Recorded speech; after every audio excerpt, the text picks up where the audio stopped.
1 year and 56 deaths by massacre later, 24 people were murdered in the neighborhood of Bel Air in November of 2019. The United Nations recently released a report on the Bel Air attacks, noting evidence of collusion between criminal gangs and political actors. The UN concluded that the architect of the La Saline and Bel Air massacres, Jimmy Cerezier, known as Barbecue, has not faced charges. The UN also recognized that impunity is enabling recurrent violence in Haiti. Corruption. President Moïse's administration has obstructed investigations into Petrocaribe and failed to bring anyone implicated to justice. The president's response undermines accountability efforts of state institutions and contributes to impunity. The economy of Haiti has taken a massive blow. There has been a 60% depreciation in the national currency over the past 2 years, and inflation hit 20% at the end of 2019. The UN estimates that as of this month, March 2020, 4.2 million Haitian people face food insecurity, 1.2 million at emergency levels. The number of families limiting themselves to one hot meal a day, if that, is growing. Recommendations for Congress. The international community, led by the United States government, must support Haitian demands. One role U.S. actors can play is to promote a range of Haitian actors to come to the table. Dialogue will be most productive when it includes non-political actors in Haiti. The Moïse government is backed by the Trump administration, which has been only mildly critical of corruption and accountability concerns. Congress can and should hold the State Department and other U.S. institutions to account, to have structural concerns about accountability and corruption at the forefront of all discussions with the Haitian government. The Haiti Reconstruction Bill provides guidance. Among other things, the bill requires the Secretary of State to submit reports on corruption, including an investigation of any U.S. ties, and post-natural disaster aid to Congress. In addition, Congress should consider investigating the movement of arms into Haiti and the role, if any, of U.S. manufacturers and U.S. individuals. Despite a U.S. arms embargo, there are an estimated 500,000 illegal arms circulating in Haiti. Getting guns off the streets should be a priority of all actors who have played a role in making them accessible.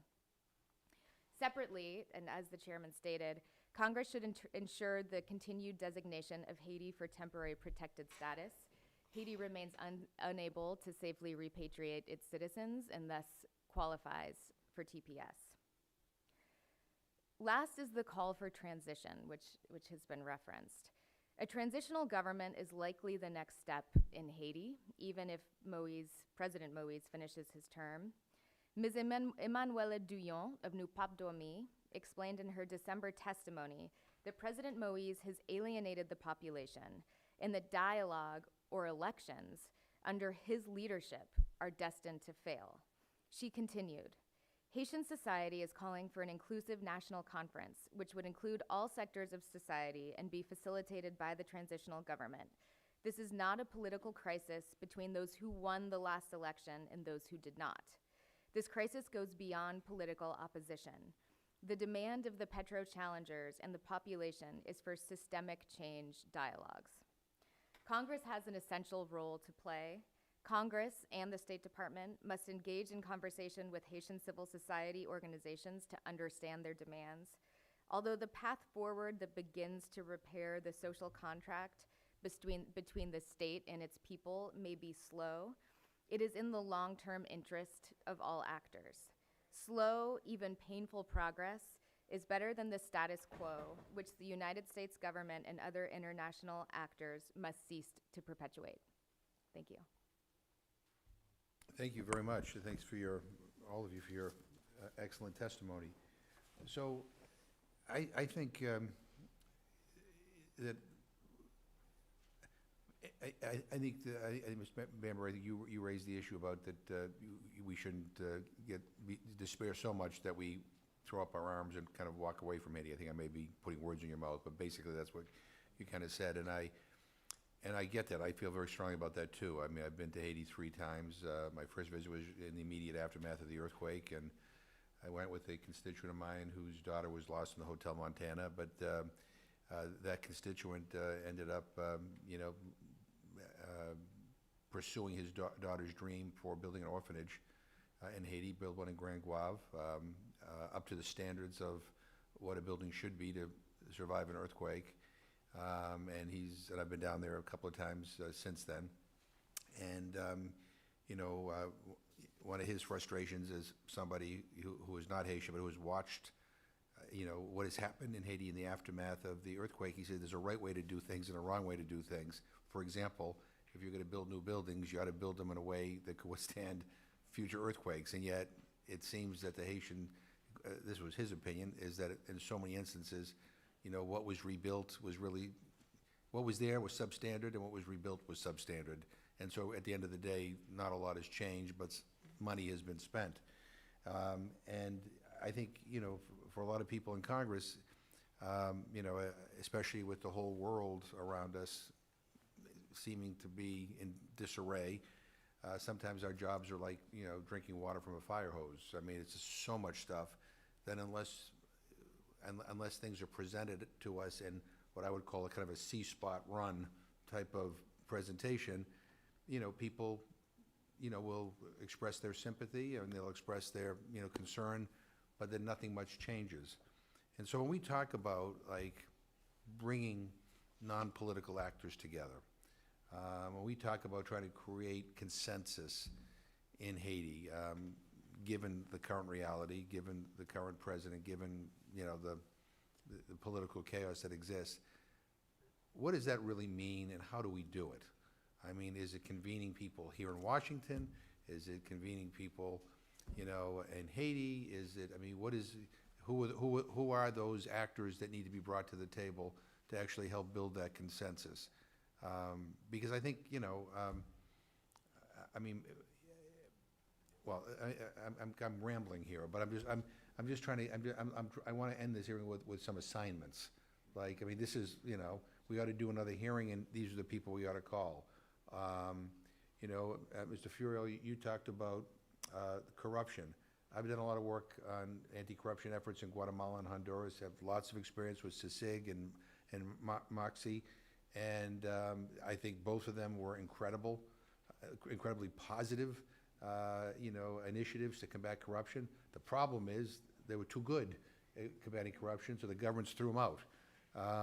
And so, there are obviously lessons to be learned there. But, what specifically, can we do on that regard as well? I mean, President Moise has dismissed the heads of the anti-corruption and anti-money laundering units. I mean, do you see a role for Congress in responding to that? I mean, what can we do? Where's our leverage? And we talked about the need for there to be elections. Mr. Members, I mean, you talked about the lack of a civil registry. We need to, we need to get a clean and up-to-date registry, but we also need to be sensitive to the suspicion of government getting too much personal information on individuals.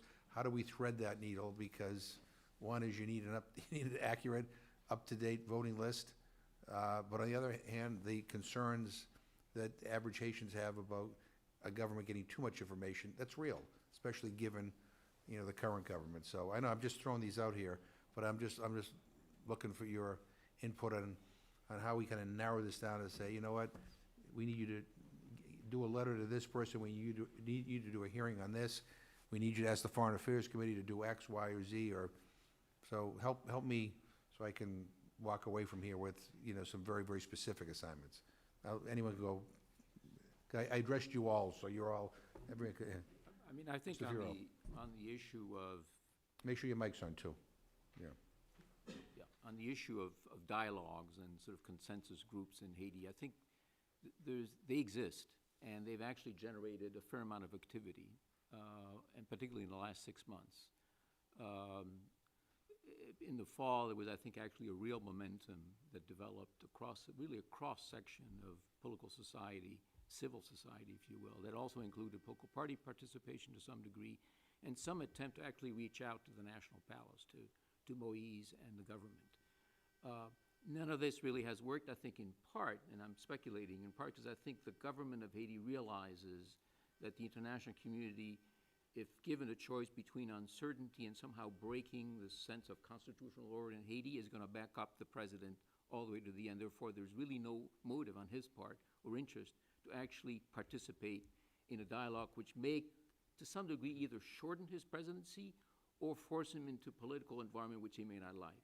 So how do we, yeah, My sense, however, is since these groups already exist, I would actually, that's why I suggest to actually formalize a request to them to actually come up with a consensus version of these various groups into a series of steps that they think is going to push the situation out of the current stalemate and actually deliver this back here to the United States Congress. and so who do we make that request to?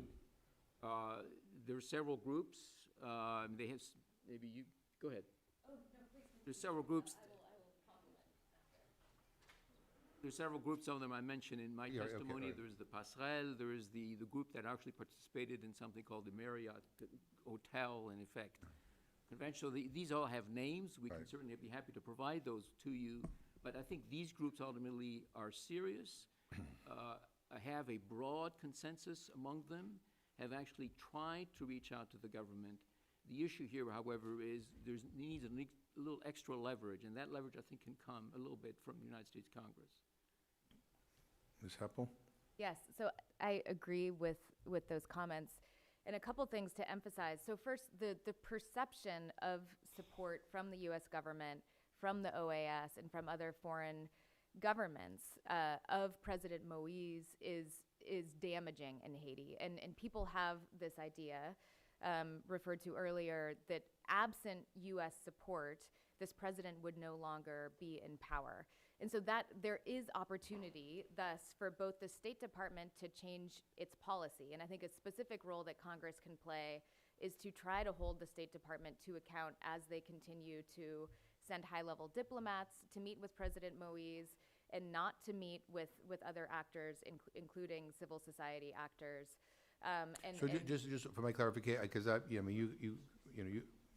you know more about what's happening in Haiti than I do. So the implication of your statement is that we have high-level officials that meet with President Moïse but do not meet with other members of civil society, including opposition leaders or people who are trying to find a way out of this current situation. Right? Yes, Yeah, okay. and then in addition, the current call for dialogue is a very soft call when we consider the grave human rights violations and the worsening economy under President Moïse's administration. And thus, so first, hold the State Department to account, but second, Congress could in fact generate counter facts or counter information or generate their own information by meeting with civil society actors. I think the people best placed to determine who those civil society actors are Haitian leaders, and I imagine that those of us here, but also importantly people in the diaspora, could generate a list of leading civil society organizations across many sectors, including farmers' organizations, women's rights organizations, just to generate good facts about what is happening in Haiti today. And then the other point is so President Moïse, he by decree appointed a prime minister, and this is quite concerning in the sense that he had been encouraged, I believe, by foreign actors as well, I know, by actors in Haiti, by political actors in Haiti, to have a conversation and to realize a negotiation and to have a prime minister of consensus, which again was referred to earlier. Instead, he unilaterally appointed an individual, and there is real discontent at what seems to be just his great aggrandized sense of impunity, that he in fact can take any action unilaterally without being held to account.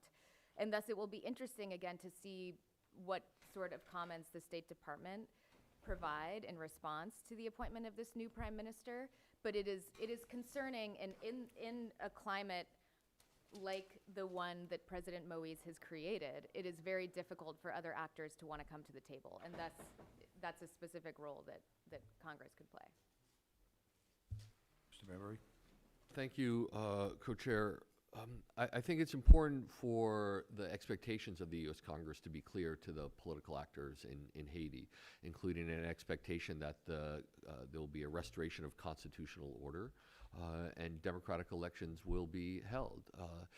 I agree very much with what Ms. Heppel said earlier, that a rush to elections can be quite damaging, in fact. And the goal is not to have elections, and the goal isn't even really to have a democratically elected government. And I think that's perhaps one of the mistakes that the international community, very much the United Nations, has made in the past, such a focus on a democratic process that puts in place a democratically elected government without then paying nearly adequate attention to what that government does in terms of meeting the needs and aspirations of the people, a government that delivers for its constituents. I would be very hesitant to suggest that the Congress contemplate aid linkages to visa regimes for political leaders, but I wouldn't exclude that Congress would consider such measures in order to generate leverage over We have the Global Magnitsky Act, which we could use to deny people the ability to travel here or hide their money in our banks if they're guilty of corruption or human rights violations. We don't always, I don't think we use it enough with people who are guilty of corruption and guilty of human rights violations. But that is a concrete response from Congress can be to make sure that there are certain people that are on that list, and that is something we can lobby the State Department and the Department of Treasury on. If there were a list of, for lack of a better phrase, bad guys that really, have been such bad players that they deserve to be called out because there's no accountability in Haiti for their actions. And in the case of Haiti, as opposed to some countries that perhaps have much less of a tradition where their elite spend their time and money in the U.S., in the case of Haiti, I think that could be quite effective as a tool. I also do support very much the idea of the creation of some type of anti-corruption body, whether it's focused just on Haiti or a sub-regional one, but that can be very effective, as we've seen in other country contexts. And there may be political opposition to it, but nonetheless, one of the great enormous problems that has existed in Haiti over the decades is how the corrupt economic and political elite cohabitate in a very convenient way, and the masses of the population continue to suffer deplorably. So to get that government that delivers for the people, there needs to be accountability for the actors who prevent that from happening. And so an anti-corruption body could be very helpful in that regard, I think. No, I appreciate that. And before, I just would say, I'm the author of the Magnitsky Act, and I'm a co-author along with Congressman Smith of the Global Magnitsky Act. But the whole point of that act was that, though I think the one thing that became clear is when you have corrupt individuals or people who regularly abuse the human rights of their citizenry, and they do it all the time, and there's no accountability, they continue to do it. There's no incentive not to continue to do it. There's no incentive to continue to rob your own people, right? And so there needs to be a check. Mr. Furiel? Just to comment on the corruption issue, I think the United Nations actually missed an opportunity as it declined in terms of its actual presence in Haiti to actually translate that into something similar to what happened in Guatemala in terms of the peace process. So that opportunity is now gone and behind us. The OAS and the UN, in some ways, interestingly, I don't think have that much credibility right now in Haiti as negotiating parties for the dialogue. That's why I'm actually kind of looking at the role that CARICOM, the Caribbean community, can play. Right now, until now, actually, since the recent CARICOM meeting, they basically were told by the Haitian government to stay away. There is a mission which is now underway that will be in Haiti shortly. And I sort of looking at that as a new actor with potentially greater credibility to play some role, mediating role within the Haitian political community. There are close connections there. And CARICOM has an interest in this issue, which is everything that goes back in Haiti ultimately has an impact directly on the rest of the region. So that's another actor which I would, I think, try to bring into a discussion about a regional anti-corruption and transparency mechanism. I think you may have mentioned this in your testimony. For us to form a working group on Haiti within the U.S. Congress of interested people, maybe not just people on the Foreign Affairs Committee, but maybe people on various committees who Right. who represent a large number of Haitians in their districts, or people who are just interested in human rights or ending corruption.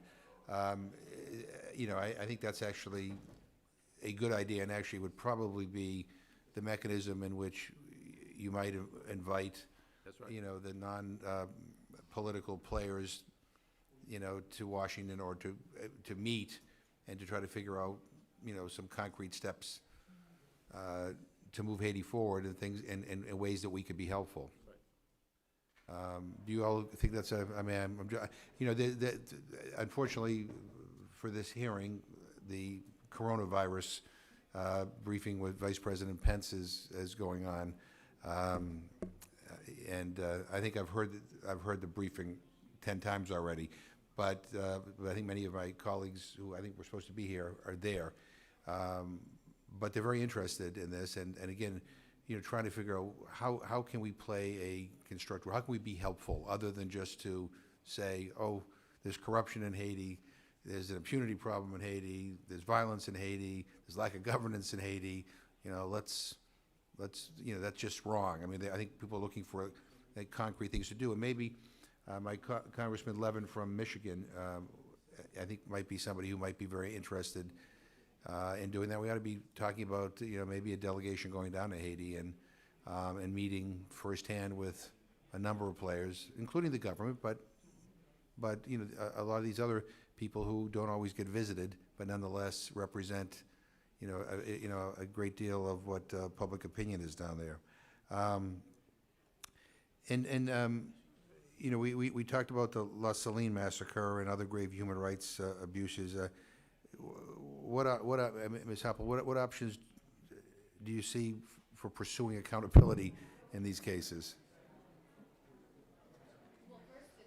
Push your mic, yeah.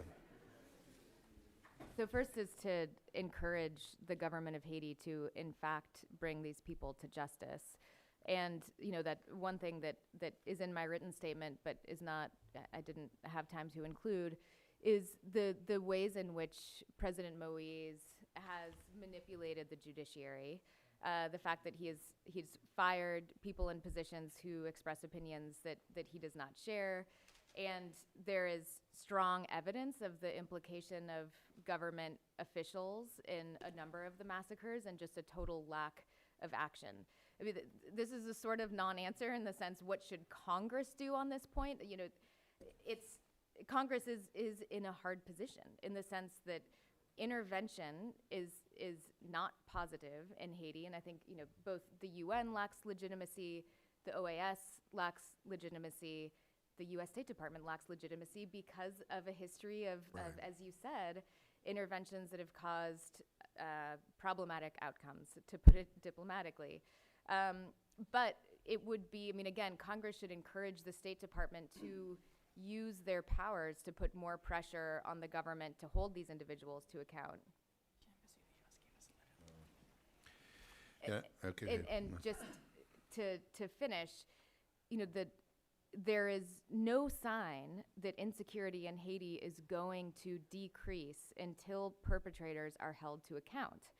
And thus, if President Moïse continues to not address, or just to let impunity reign, it is very hard to imagine progress on the question of both state-sponsored violence, but also just widespread fear.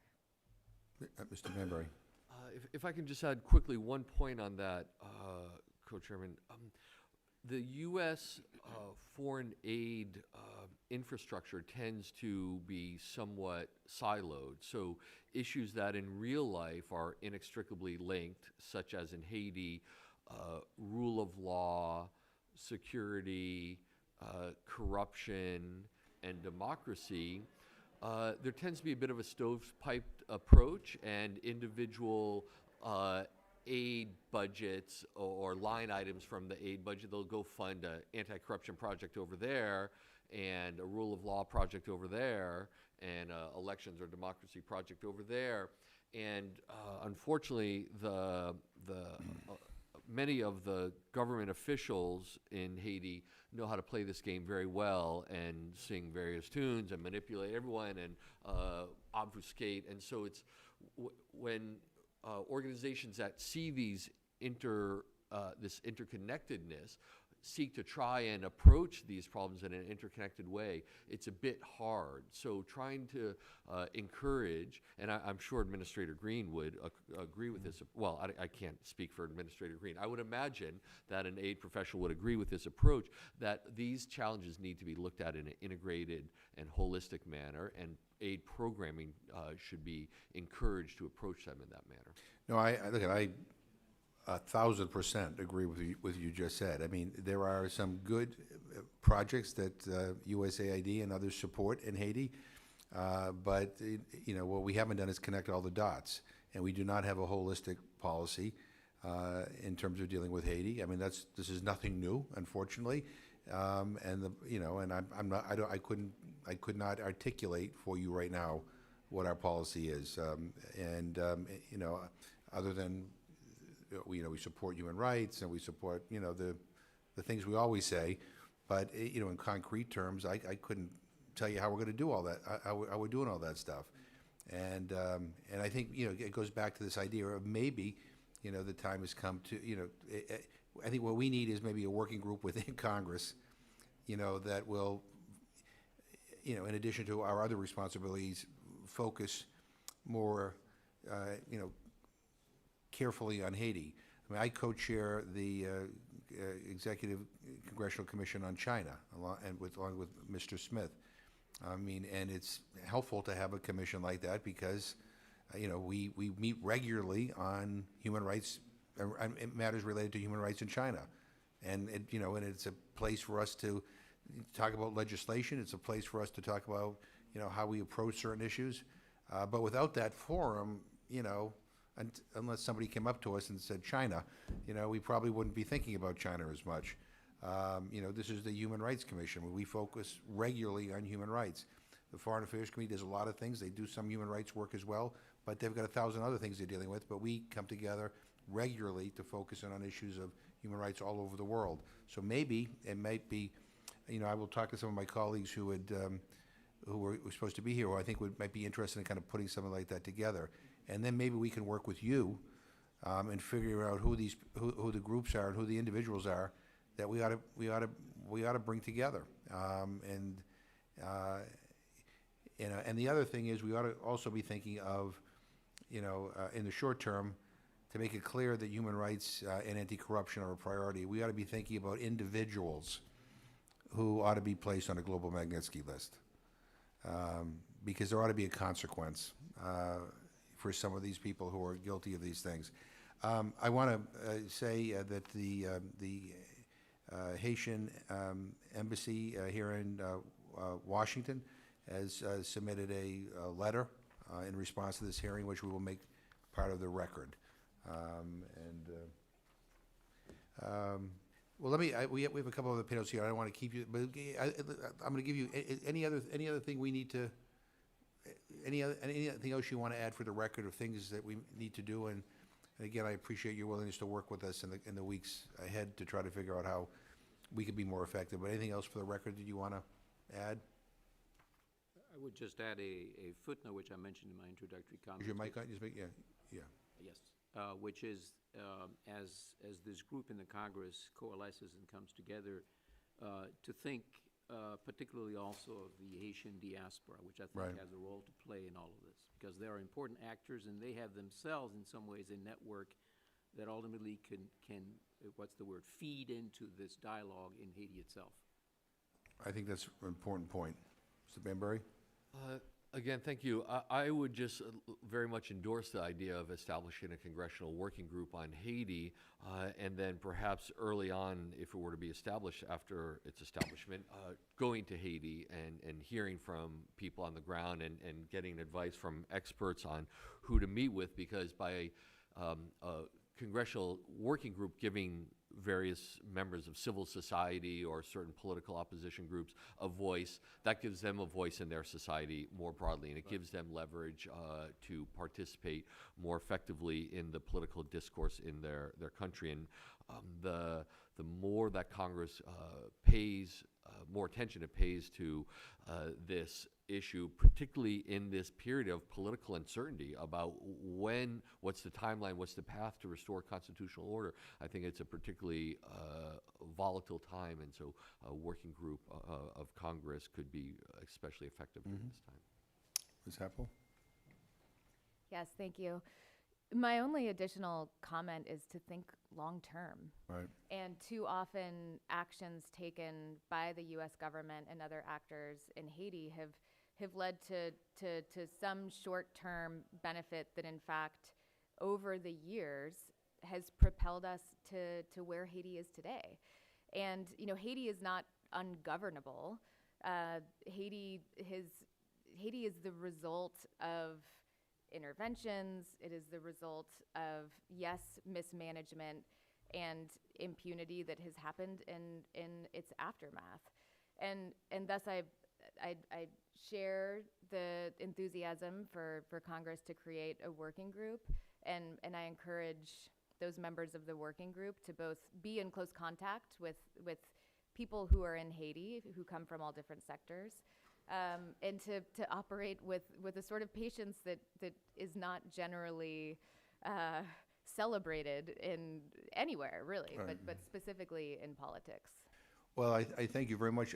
You know, I also think it's important, you know, when members of Congress visit anywhere, that they make sure that they are connected with the right people, because you can go to Haiti and you can see one thing and miss what the reality is. You know, I mentioned I had gone there right after the earthquake, where my constituent's daughter perished at the Hotel Montana. I went back a couple years later when the Hotel Montana had been rebuilt, and people were back at the hotel, and tourists from all over the place were there, and I remember somebody saying to me, you know, I mean, you know, look at how beautiful everything is, and sure enough, when you look at Haiti from where the Hotel Montana is, you don't see, you know, the neighborhoods. You don't see the suffering. You don't, you know, you see the ocean, and you just see this panorama out there. That, but if you don't go down into the communities, you can miss the reality. And you know, members of Congress are not necessarily immune to that as well. So it's important that we, you know, establish a good relationship with, you know, the various non-political players, you know, to make sure that when we go, that we're actually seeing the reality, not just the nice picture. So I thank you very much for being here and for your patience. And again, I'm sorry that the briefing conflicted, but that's an important issue too. So thank you.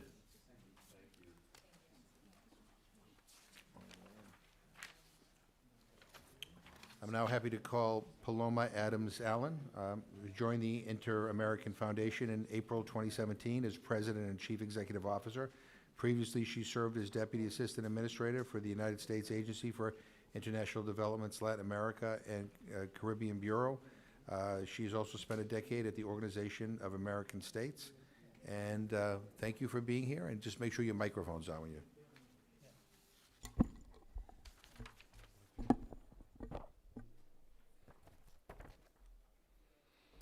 Welcome.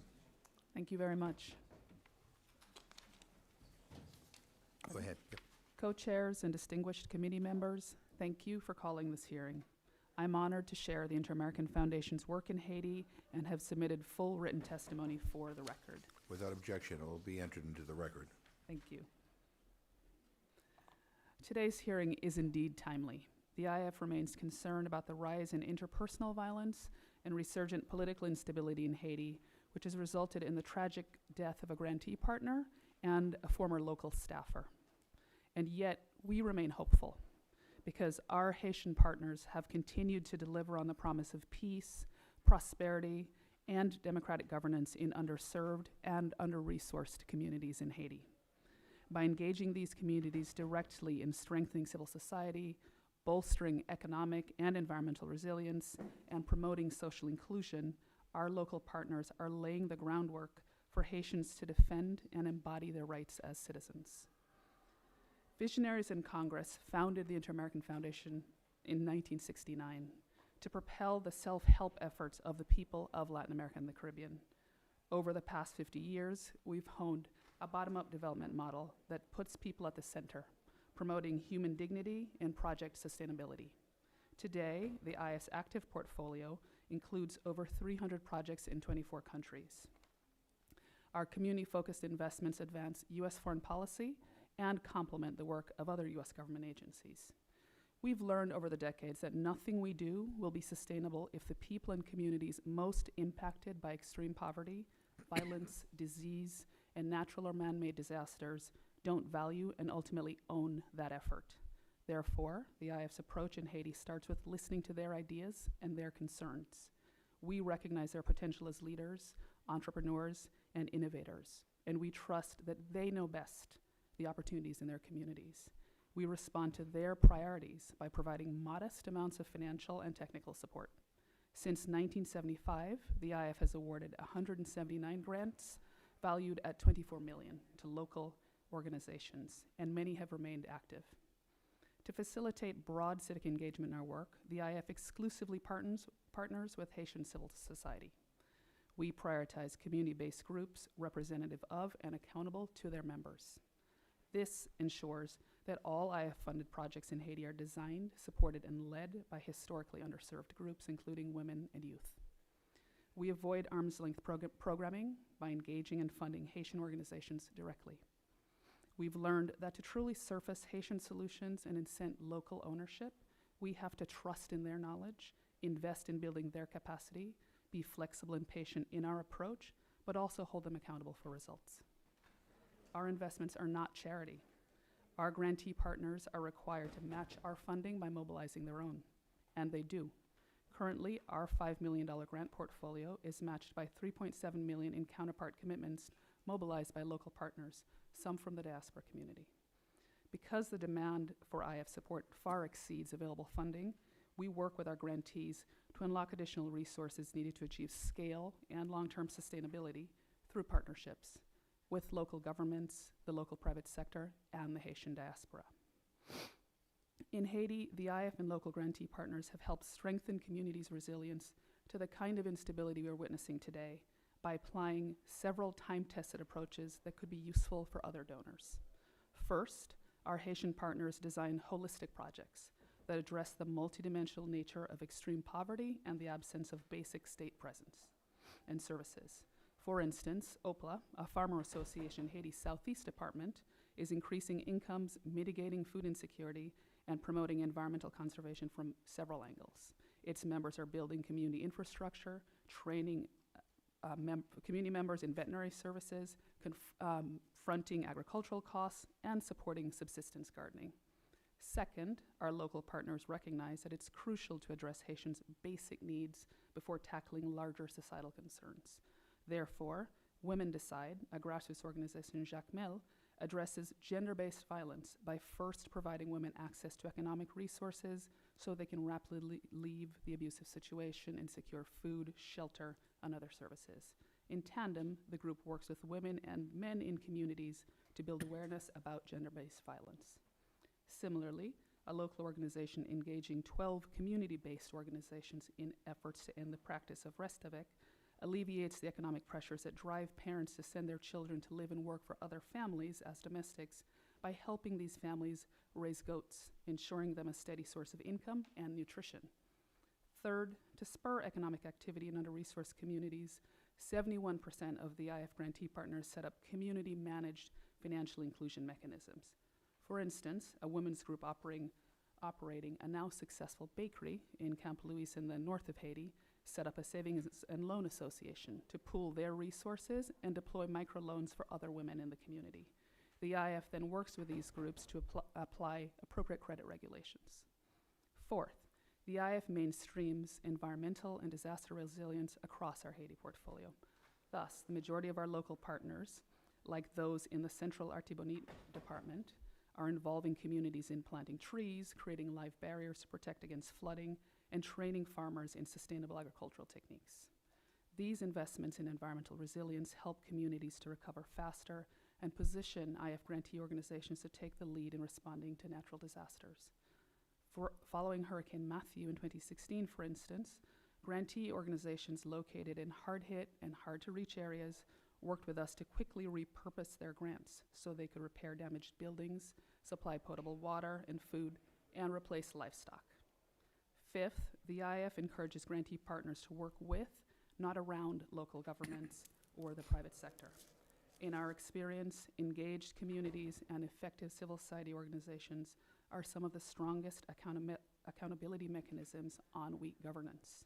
Grantee partners like the Cara Center for Culture and Development in the Northeast are directly engaging local officials and opening new spaces for dialogue with citizens.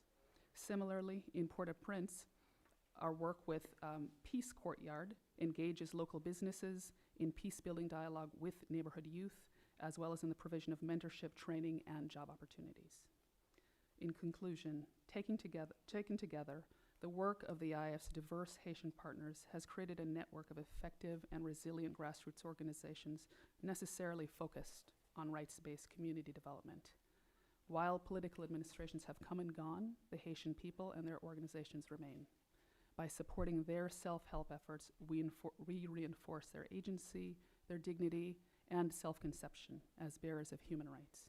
Thank you, and thank you for your focus on learning what works. Well, thank you very much, and thank you for your incredible work that you do.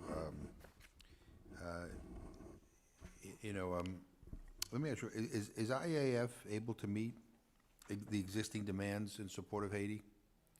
No, we're not in Haiti. To date, in our current proposal pipeline, we have 55 proposals sitting there. These are from communities who have indicated that they would step up and match us in terms of resources. These are communities that are looking for ways to navigate the current instability. Last year, we were able to fund 4. We're planning to at least double that this year with a little additional funding. But no, we're not able to meet it on our own. But but could your work be further scaled up? I mean, if you had Yes. additional resources? Absolutely. What would you need? How can we be helpful to? We generally don't tell Congress how much funding to give us. We can give you a sense of the demand. Yeah, well, obviously the demand and is much greater than. And it's far exceeds what we could fund at this point. If we wanted to fund, say, 30 of those were viable, we still have to assess viability and make sure that these would be good partners. Even if 30 of those were viable, we would not be able to fund more than 8 of them. Well, let me ask a different question here. From your experience, what more could be done, or how best could we support greater involvement by the Haitian diaspora? I think we have a couple models in which we work with the diaspora, and Congress could potentially be helpful with those. The primary models are working with them to mobilize their interest and particularly their desire to invest in communities. And what we've done in Haiti is support community foundations that are similar to the IF in terms of they're based in communities and they mobilize community assets and provide sub-grants to grassroots organizations. Those could be great models for the diaspora to invest in. Diaspora could be parts of those organizations. They could actually help stand up similar community foundations in Haiti. So we've seen that as one way to channel diaspora interest and resources directly to the communities that they're interested in. So, I mean, Haiti is a very complicated place. There's lots of reasons for outside organizations to not want to invest or get involved. Everything from corruption to violence, to a whole bunch of stuff. But IAF is able to operate and work in these very complex and uncertain situations. What is it about your approach and methodologies that makes that possible? And I say that because, I go back to the story that I was talking about, my constituent whose daughter was killed in the earthquake, and they built an orphanage, and talking to a number of those involved with trying to get supplies to the orphanage, the building materials, just getting the permits and stuff.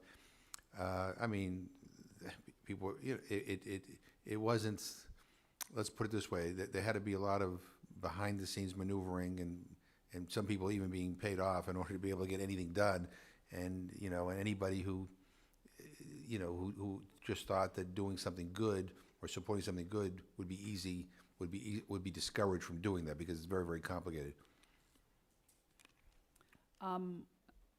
We've developed a distinct model that I think and we believe puts the responsibility for success with those communities that are most impacted.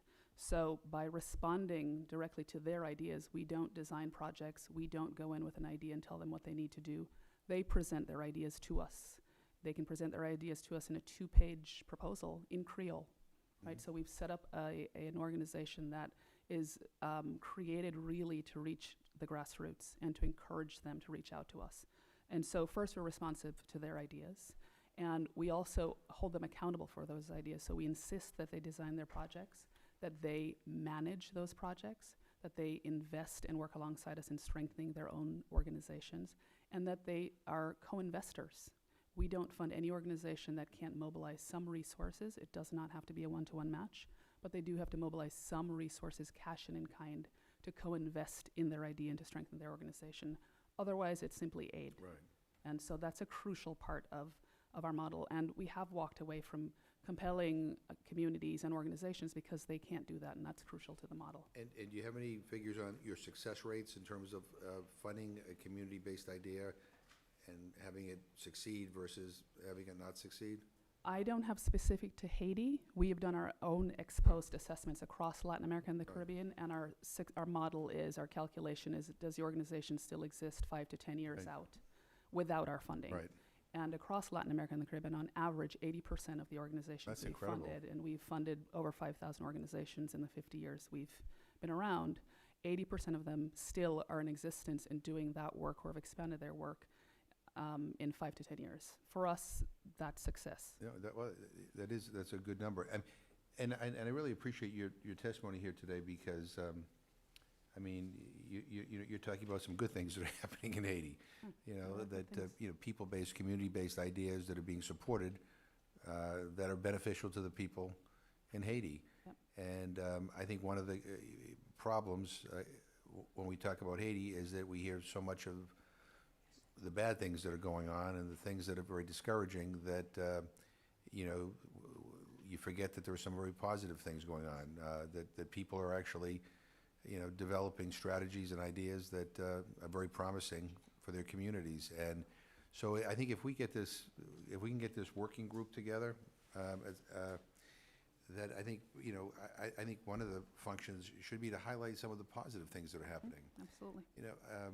I have a friend of mine who's a wonderful chef, this guy named Jose Andres, and he's in love with the people of Haiti, and he gets very, very upset when conversations are only one-sided. These are all the bad things that are happening, right? And you ignore what's good. And we helped premiere one of his. He did a film for PBS about the different foods of Haiti. I mean, the different tastes of Haiti. And he went around to different parts of Haiti and tried local cuisine and said, people need to support this. And when you visit Haiti, don't just stay at. I don't want to pick on the Hotel Montana, but I'm just saying, just don't stay at this one resort. I mean, understand that there is this incredible country here, with incredible people, and with incredible food, incredible culture, incredible music, and you need to, So I think part of what we might be able to do is again highlight some of the success stories that IF has had. That would be fantastic, because we see, when we go to Haiti, we don't see a compilation of challenges, at least with the people we're meeting with. It's a difficult country to work in, Right. but the people are committed, they have fire in the belly, they want to manage their own programs, their own enterprises, and they want someone to trust them, and they particularly want us to trust them and invest in them, and not simply bring a pre-designed And how many program to projects them. do you have in Haiti? We currently have 17 active projects in Haiti.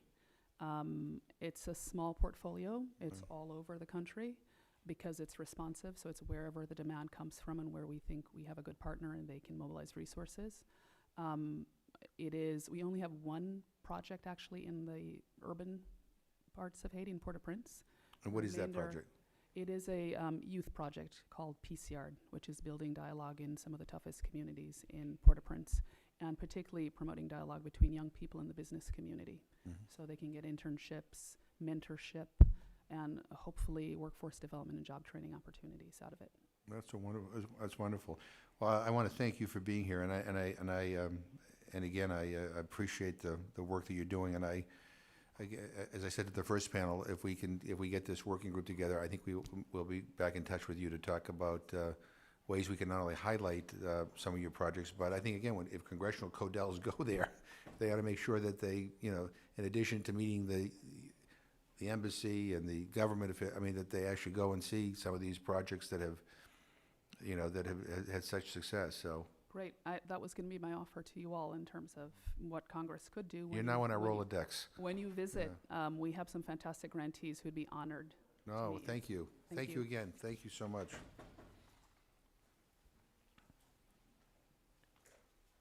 And our final panel is Loon Viu, who is the executive director of Zanami Lasant, which provides healthcare and supportive programming throughout Central Haiti. She's testified before this commission in 2014, and it's a pleasure to have you back. And the floor is yours. Just make sure your microphone is on. That's all. Good. Thank you for being here. On behalf of Zamila Santé, I would like to thank you, co-chairman, and distinguished members of the Lantos Human Rights Commission for this invitation. I'm honored to be here to address this commission and to provide an update on our progress since I last presented testimony in December 2014. Zamila Santé is Haitian Creole for Partners in Health, which began working in Haiti in 1987. Since then, PIH has expanded to 9 additional countries around the world with a team of 18,000, 98% of which are nationals of the countries we work. In January, we reflected on the 10 years since the earthquake. The people who have come to us these past 10 years at our health facilities have continued to inspire us to strive for the best possible outcomes for all Haitians. We do this with our work in healthcare, which in Haiti and around the world includes medical education, cancer care, clean water, sanitation, research, maternal health, and so much more.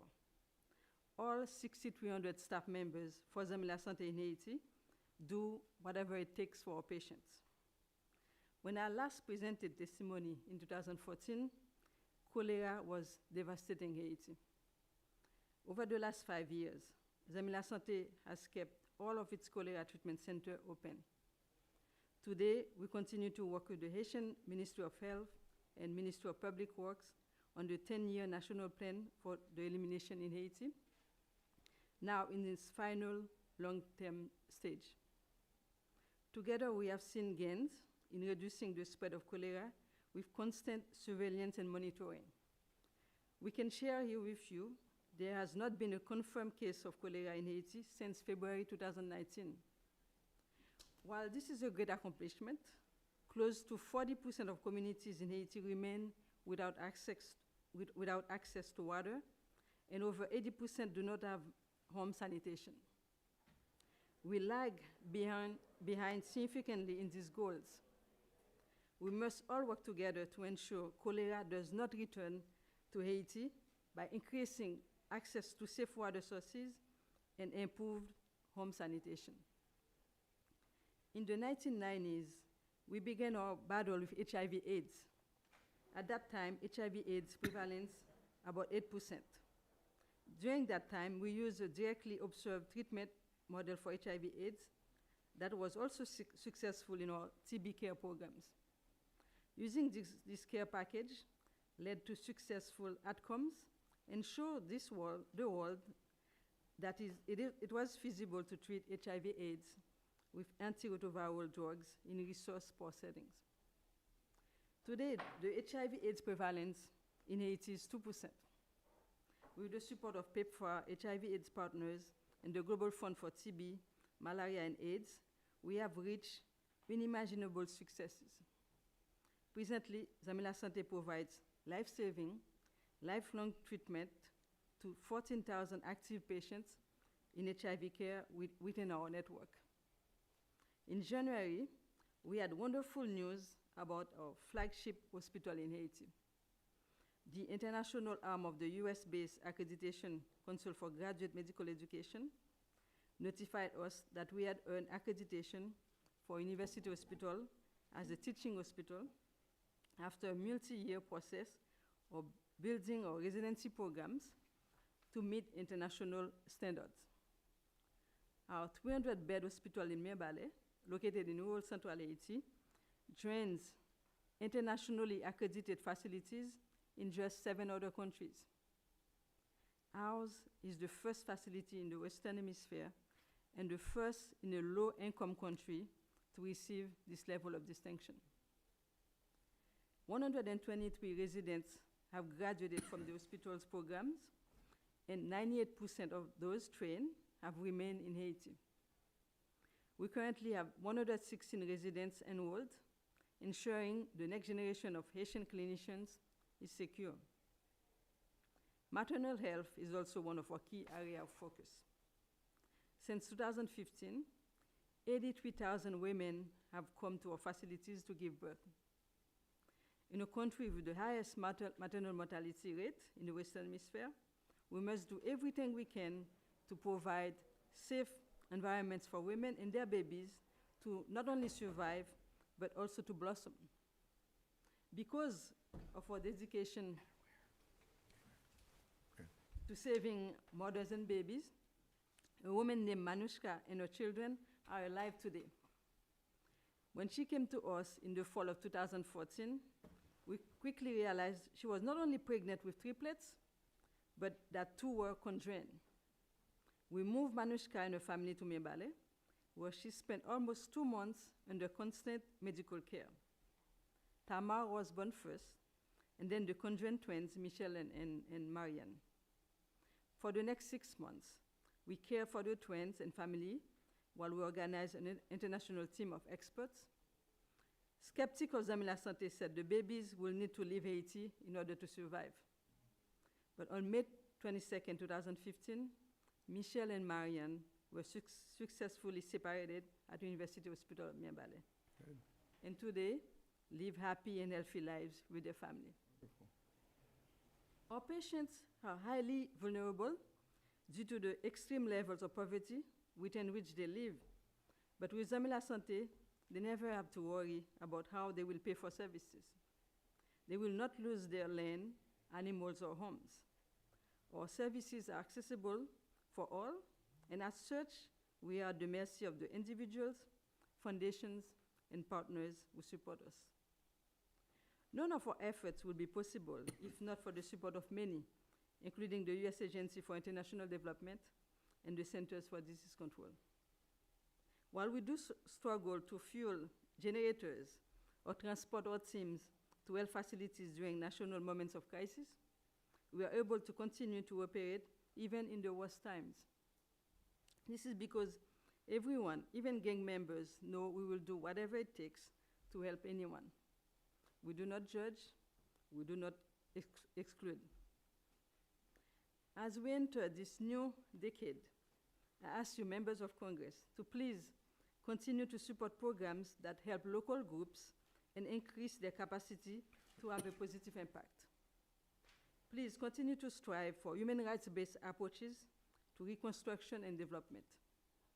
For over 30 years in Haiti and everywhere that we work, our patients, communities, and ministerial counterparts guide us on how we go as an organization and how we strive to promote our programs.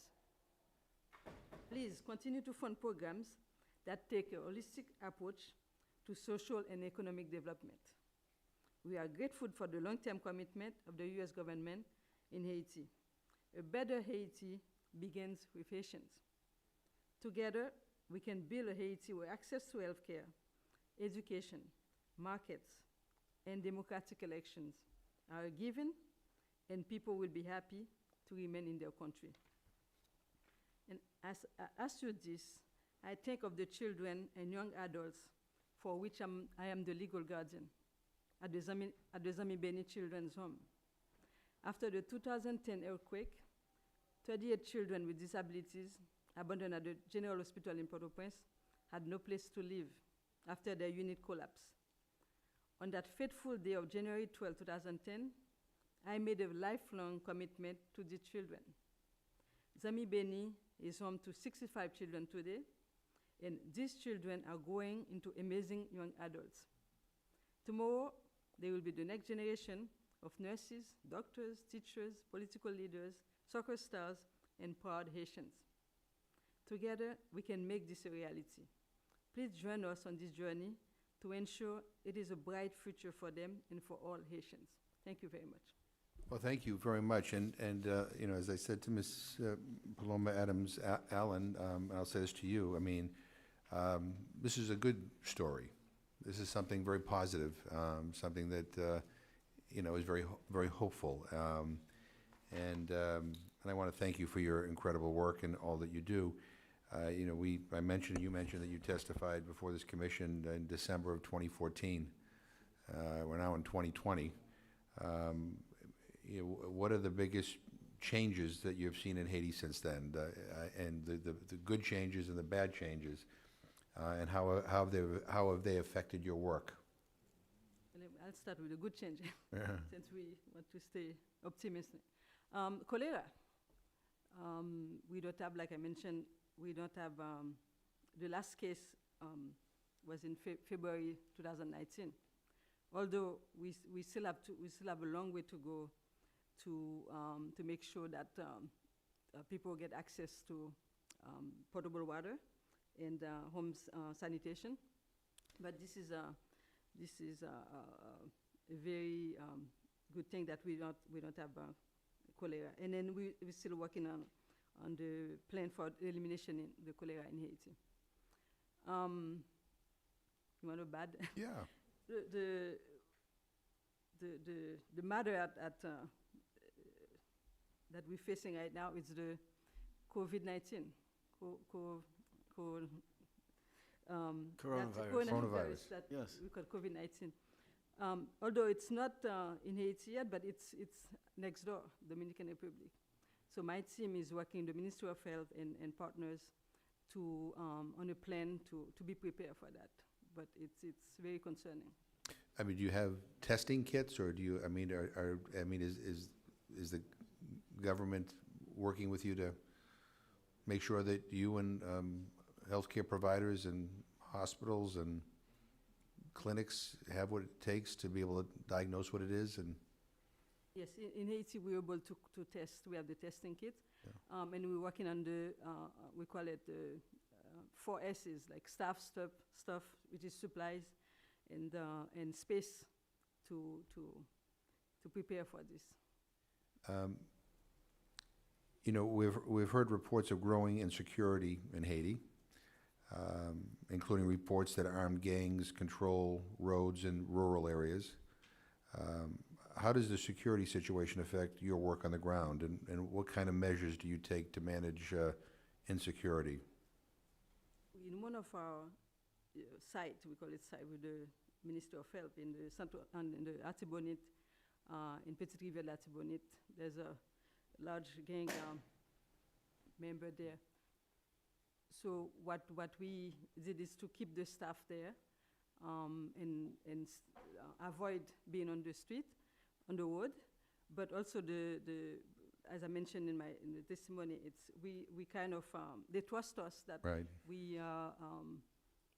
we're there to help them. We don't judge. We're there to serve the community. So your work hasn't been interfered with or interrupted by? No, I mean, we have to say that, I mean, because we kept like getting fuel or Right. food, and it is interrupted, but we stay open. We find a way to stay open, the clinics. Yeah, and let me just say, let me ask you one final question. I'll turn it over to my colleague here. You know, what's the most important thing that you believe Congress should do to help address the complexities of and the crises in Haiti? Health crisis? Health? If I stay in health, I think we should continue to help with the organization to look at holistic approach Right. on health. And for the political side, Right. I'm not. You don't want to able get, yeah, right, yeah, but the deal is that, you know, a holistic approach, you know, to healthcare requires, you know, a government help, ultimately, if we're going to provide it for the entire country. But let me just say, I mean, two of my, I'm going to turn this over to Mr. Levin right now, and I'm going to have to excuse myself, but you're in charge. But I want to fill them in on kind of Okay. what has gone on here. You know, we've had a lot of discussions about a lot of things, you know, the good, the bad, and the ugly about what's happening in Haiti. And right now, this is about some of the good things that are going on in the area of healthcare.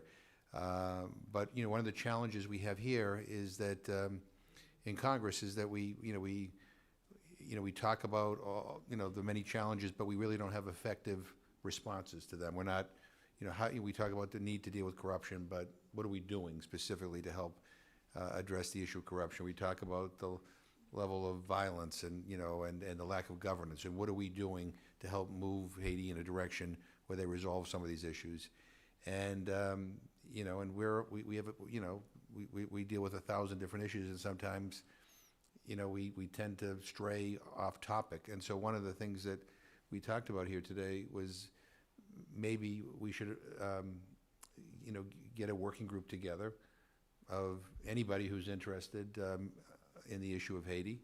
You know, people on the Foreign Affairs Committee, people on other committees, whoever, you know, that would meet regularly and talk about, you know, not only the challenges, but some of the good things that are happening, to give voice to, you know, the great work that's going on, you know, with Ziamani Lasant, and we rightfully be supportive of these efforts, but also using that working group maybe to convene non-political actors in Haiti who can help build consensus in Haiti as to how we move out of this crisis.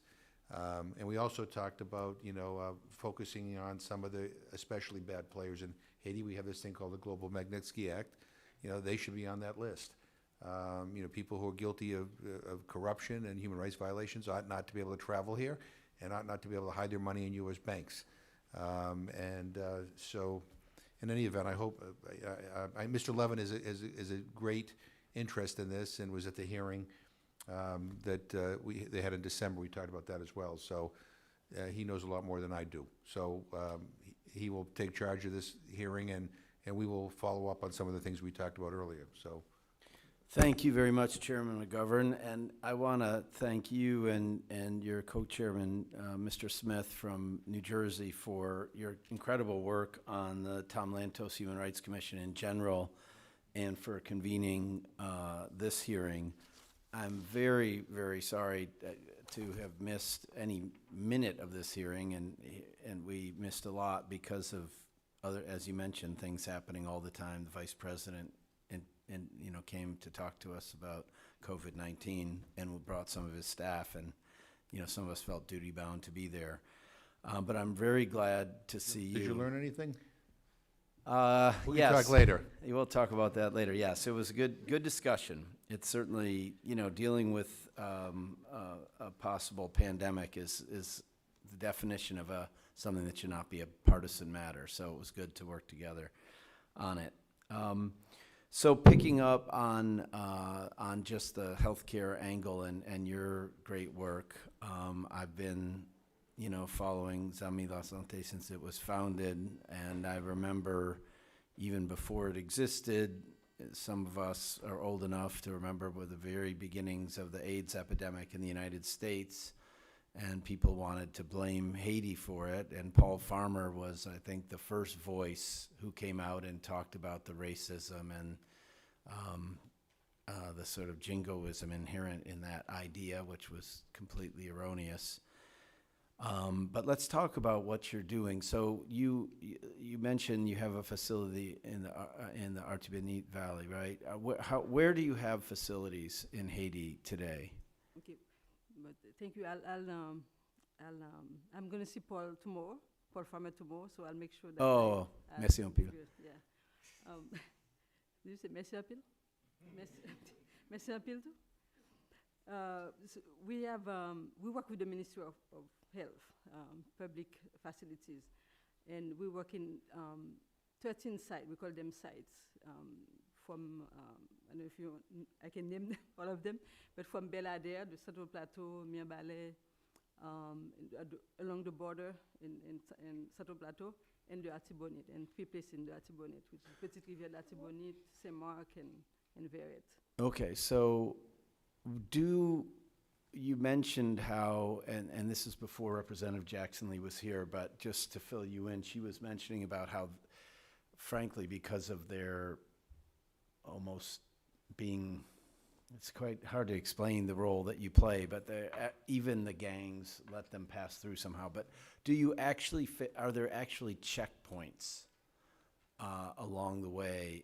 If I was to go, you know, as I've done in the past, and drive to the Plateau Central on the roads, you know, would I face checkpoints of gangs possibly, or of chef section or whatever, something? But there's some police, you'll get checkpoint police, and the gang, at night, and it's, I mean, I cannot tell you when, because they're there. Irregular, yeah. Yeah, they're regular, But it's possible that would happen. yes. And would the person who faced that, possibly their personal security would be at risk? Yes, which is Kidnapping, and would they possibly be expected to pay a bribe to be allowed to go through? ransom, and in some cases rape for women, yeah. And how, among your facilities that you mentioned in the Artibonite and the Plateau Central, how would this be? All of them could happen anywhere, driving from one to the other, or from Port-au-Prince to one of them? Could it happen in any of those places, or is it just a few places? Just a few places, I would say. And those are where? In Artibonite, like Petite Rivière, Artibonite, and Verret, that's, it's been for the past year now, 2019, there's been reports of violence, and some of our staff were victims of that, and one of our vehicles was taken by the gang members on the road, and then later that we were able to get it back, but So if someone is victimized, have there been cases where you or the victimized person have achieved justice, where the people who did it are arrested, prosecuted, put in jail? there are some cases, Where they actually, yeah, but Were not the- a lot, I would say. not a There are lot. So mostly, if something like that happens with gang violence and on a road somewhere or something, it's not likely that the person will be prosecuted? It's unlikely to find a person. Yeah, It's unlikely.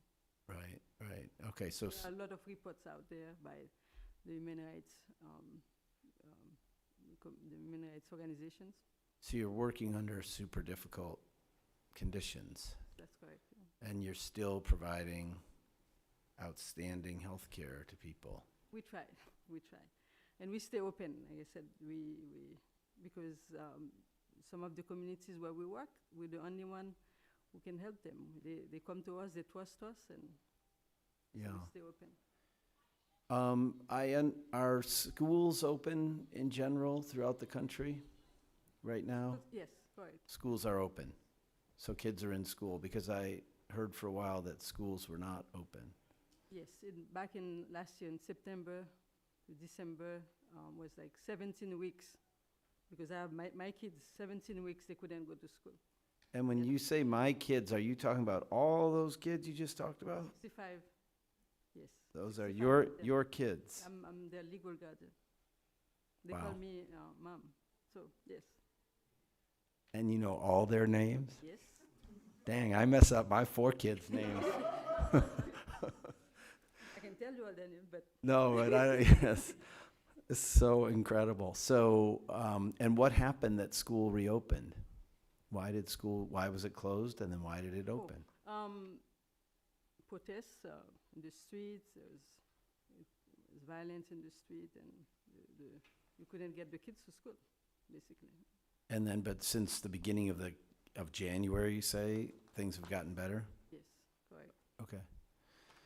All right, well, I'm mindful that they're going to call vote soon, and I'm also mindful that my iconic person to my left is much more senior member of Congress than me, so I would like to turn the floor over to Sheila Jackson-Lee from Texas to see if she has any questions for you.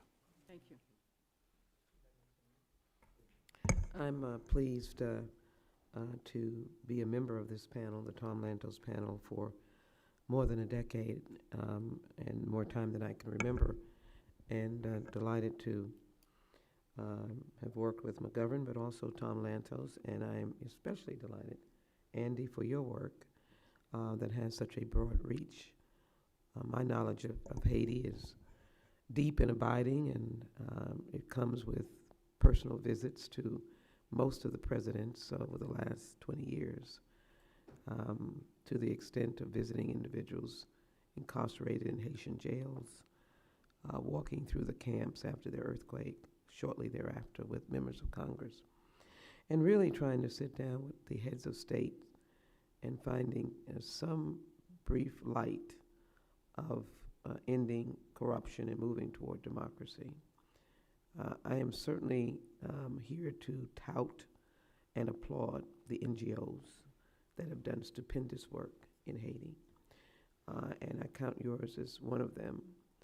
And I would appreciate you sort of expanding your horizon for a question that I have, and I was not able to be here for the earlier panelists. But what I will say is that my questions, it really impacts your work and how you can treat the 65 children. I think I saw the number 6,000 that you are serving, if I have the number right.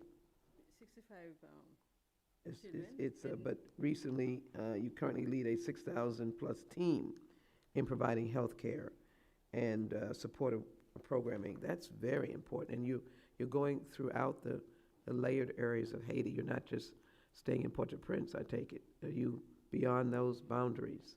Is that correct? Correct. So actually, we don't work in Port-au-Prince. We're more in the Central Plateau Yes. and Lower Artibonite. Challenging areas. Yes. Yes. So let me try to find out what can we do. You know, I've been in this for so long, and you are certainly proving that you can work regardless. But is there something specific that we can do for the lack of progress in improving governance issues in Haiti that generate, even if it's not called democracy, but governance issues? Is there something we in the United States can do better?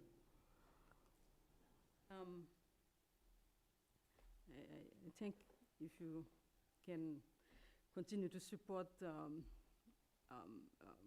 holistic approach to human, some like I mentioned in my some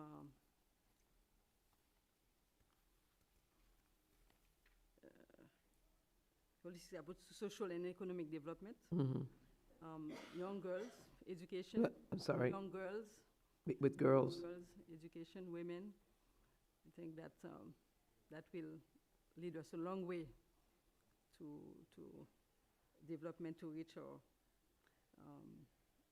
and like I said, to build access to healthcare, education, democratic elections, so that people can stay in the country. They don't have to leave Haiti.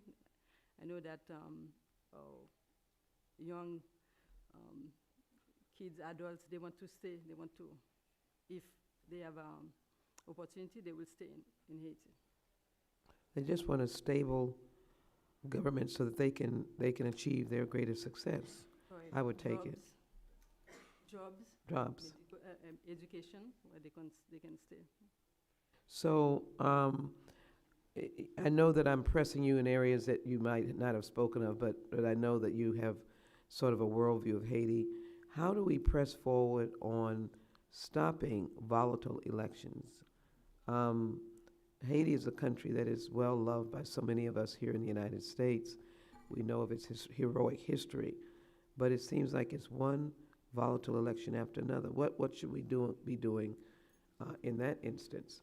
Even though I think the social justice issues, educating girls is premier and important, do a lot of work in that, but it seems that these elections come time after time, and the present president is seemingly working to the contrary of the justice system. But if I just focus on the elections, what should we do here in the United States? I really don't have a view on that. Okay.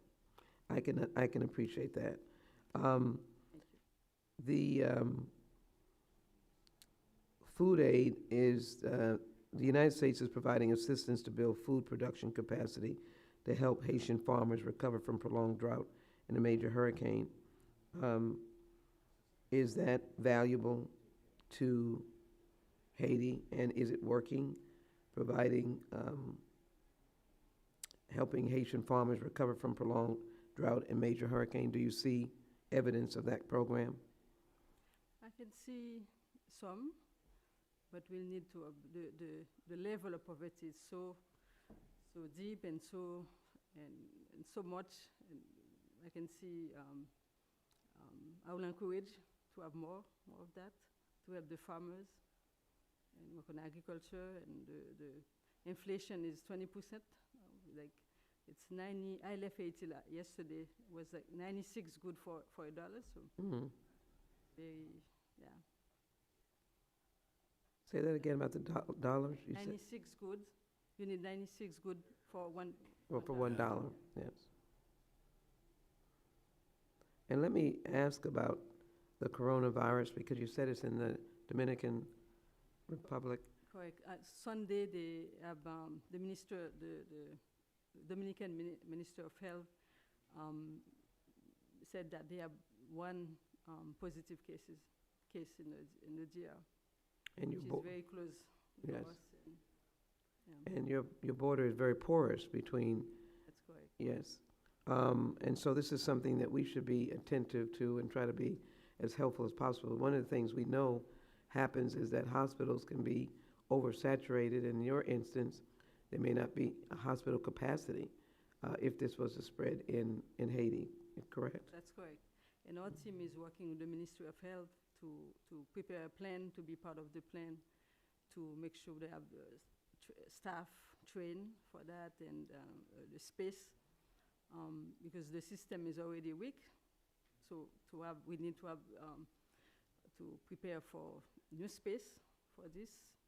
We're talking about quarantine and isolation for the people. So, and working on education, washing hands and soap and the schools, and it's really, we're praying that it doesn't come to us, but it's near there. It's near all of us. Let me just say that we have had working groups in the past. I think the idea of reigniting a working group would be very important. We realistically know that you need to give real tools, such as the support for social services, helping girls be educated. But we also know that it is important for some structure to stand up that's going to promote human rights and a commitment to some form of fairness in government, because we in the United States always use the word democracy. And I would say to you that we're always working to perfect our democracy. So we don't say it and try to be superior. Democracy is something that is fragile and that we have to work on every single day. But it is important to have that focus. And so I would just indicate two things. The stand-up, the task force with expertise that was in this room and others, I think would be helpful. Take back from me the constant refrain that we've said over and over again, a government without corruption and there are other witnesses in the room if they have not left. A government without corruption and a protection of human rights is just imperative. The many times that I've been to Haiti, the many conflicts and controversies that I've gone through with Haiti, I'm still reminded of the great people of Haiti. And I'm still reminded America's great debt we owe to Haitians who stood alongside of Americans in the Revolutionary War. I mean, that's a history that we should never forget. That's why we have this very special relationship. But I want to see in my lifetime 5 years of stability, 10 years of stability, that is so crucial. Finally, Mr. Colleague, the coronavirus is something that I think both of us, or all of us, should bring to the attention. You're a very close neighbor. We're obviously gearing up, as we were both in this meeting with the Vice President, when I say gearing up and gearing on, but in doing so, we need to be very cognizant of our neighbors, and I hope that we will both make this point well known, because, as you indicated, your infrastructure really would need to have international support. And we see you there, and I know there are other NGOs, and I want to commit myself to getting that in front of our foreign ops and others to be able to help you. But let me thank you for the great work that you've done. I could have many more questions, but you have done stupendous work. You're still doing it, and we want to be as helpful as possible. Thank you so very much. I yield back. Thank you so much, Congresswoman Jackson-Lee. Let me just, you can hear the little sounds of the votes being called, but let me just take a couple more minutes to explore the question or the point you raised about education for girls and young girls. Tell us and, really the American people through this commission, is education free in Haiti? Is there free, so in America, generally, whatever neighborhood you live in, you could walk or take a bus to a school that doesn't cost anything. Unfortunately, it's not free. And so, For everything. what do you have to pay for to go to school in Haiti? I can tell you, for my 65 kids, Yes. we have, And are they living in the Artibonite, or are these kids in Port-au-Prince? they are in Port-au-Prince. Okay. And Croix des Bouquets, Okay, on the way to Central Plateau. yes. We have 38 of them going to school because we have some disabled that they have to stay home, and we have Homeschooling. homeschooling. Yes. Excuse me. You have enough at home to have a school in your home, but anyway, go ahead. Yes. So we have to pay for there's a fee you have to pay to get Tuition? tuition, Mm-hmm. and then you have to pay for books, for uniforms, for lunch, and we send the kids with their lunch boxes every day. So what, could you estimate for us in Croix des Bouquets, or just any village in Haiti, that if someone was trying to send their child to school, what would it cost about? Okay. Just a basic ballpark, that expression, a ballpark Yeah, figure, yeah. just roughly. Roughly, you need $200 for $200 for 1 year. 1 year. Okay, so that exceeds the income, the whole annual income of many, many Correct. people in Haiti. So that's completely out of reach. And that's one of the reasons we have the literacy rate is so low. Right. So how could you see a way forward to get to a different system of education in Haiti? Or do you see just keeping the same system and helping people have enough money to pay for it, or should there be a different? It's part of our constitution. Education is free in our constitution, so we need the government to invest more in education. So the Constitution says that education will be free, but that's based on a system of public schools that doesn't exist. Is that sort of a way of saying it? Uh-huh. And we have public schools. You do? Yeah, but you pay for uniforms, you pay for the books, you don't pay for the But teachers. what does it mean that it's a public school if you pay? Isn't it run by a church or another organization? Government, It is run by the government? the Ministry of Education. Oh. So there are public schools. Yes. What percentage of the kids in Haiti would have practical, if they had the money? Are all Haitian kids, or, what percentage of Haitian kids live close enough to a public school to go to one if they could afford it? I don't have, Just roughly. but, Almost all of them, or just half of, what would you guess? the kids, Who are near, that there's a public school, like in America, anywhere you live, there'd be a public school that you could go to. kids have to walk far to go to a public school, to get to a school. Like But miles, there's sometimes. not enough Rural kids, public schools. yeah. Okay, so we have so far to go. So far to go. And the teachers also, they'll go for months without getting paid. Yes. Their salary is very, very low. Mm. And still they not get paid, so that doesn't help. When I was in Haiti,